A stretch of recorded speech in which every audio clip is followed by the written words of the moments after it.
Some do it for money, while others do it for the title. What is up? But all of them are doing it for the love of barbecue. Oh, we want to win, for sure.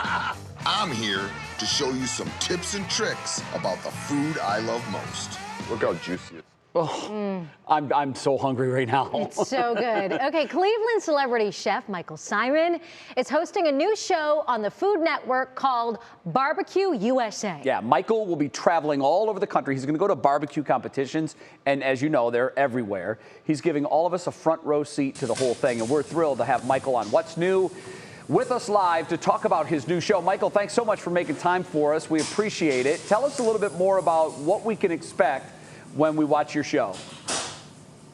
Well, first of all, I just want to say hello to everybody, and I hope you're doing well. And Jay, food is like fashion. They don't need all the pinstripes and stuff for the new jersey. Simple is good, and simplicity lasts forever. Forever. So don't overdo it, is what you're telling me.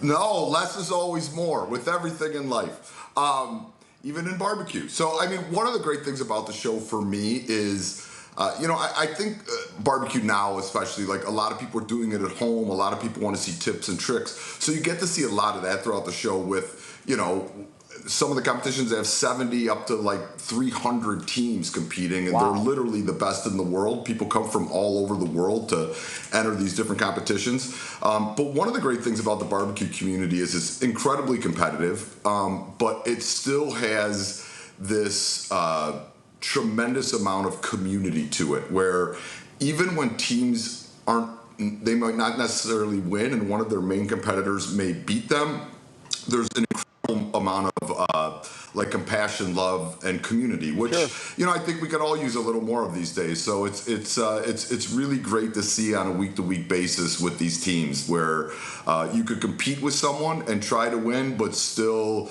have a lot of love and respect for the person standing next to you. Well said.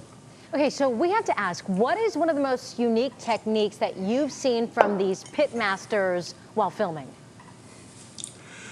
When we get to the final episode, we're in Memphis, at Memphis in May, which is, arguably the biggest barbecue competition in the world. And, barbecue's known for years, it's known for low and slow. And one of the pit masters there did a whole hog, which, typically takes about anywhere between 14 and 20 hours. Wow. He did it in like 6. So he used a hot and fast method on a whole hog, which I've been around barbecue for, a large part of my life. So to see it executed in that manner at such a high level was super interesting to me. Michael, so many of us think that we're pit masters, but in reality, most of us are just average, let's face it. I know I am. And I know you said earlier that simple is better. Keep it simple. Aside from that tip, what is the one tip that you would tell all of us that we can use to make us better barbecue folks? Well, I think one is patience. I mean, it takes time. Barbecue takes time, so there is that. And two, remember that the barbecue's a technique, not a sauce. So barbecue could have a sauce, it could have no sauce at all. The main flavor of barbecue is the wood. So whichever type of wood you choose to smoke with is going to directly reflect your barbecue. So if you use fruit woods like we use at Mabel's, or like, those are the kind of woods I like, you get a gently smoked meat where it doesn't taste super smoky. If super smoky is what you prefer, you should be using mesquite or hickory or something of that nature. And the other mistake people make is they hear the word barbecue or smoke and they think there should be big white plumes of smoke spilling out of their smoker. But you want to get the wood going early enough before you put the meat on, so the smoke is actually coming out of your rig or your smoker clear. You don't want it to be white. That's what makes the meat actually taste like acrid, as opposed to having this beautiful, gentle smoke flavor to it. So you want that smoke to be as clear as you can. You don't want big white plumes of smoke. That means that your wood is too green or too wet, and you got to get it more to coals. Did you take notes? I'm salivating right now. I'm literally, everything he's saying is making me more and more hungry. Well, he said Mabel's, and I'm thinking, should we have that right now? Hello. Come on, Jay, it's right down Mabel's. How hard is it? Just go down the street. Literally less than a mile. I know. Okay, well, the show premiered last Monday. Tonight, episode 2 airs. What kind of feedback have you received? And ultimately, how can people watch it?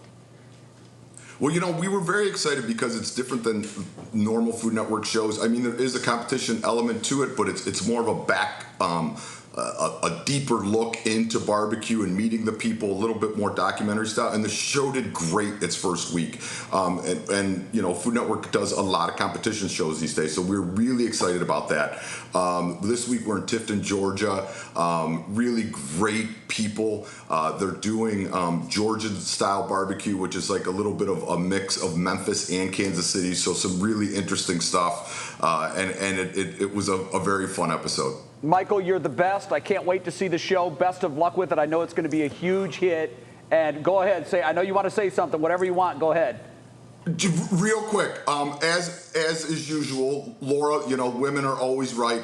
Mitchell's is the best ice cream. That's the answer. There's no other answer, by the way. Oh my God, I love Michael Symon so much. One banana cream pie, 1 scoop of chocolate, and if I bring it home, I put a little bit of sea salt on top, and I am the happiest guy in town. Ohio has the 2 best ice cream shops in America. They have Mitchell's and they have Grater's, and trust me, I have eaten ice cream all over this country and world, and it doesn't get any better than those 2 shops. You can hear them cheering over at Mitchell's and Grater's right now. I mean, they just got an endorsement from Michael Symon. Huge. Michael, great to see you. Thank you so much. Good luck with the show. What's News coming right back. Thanks. Thanks, guys. Bye.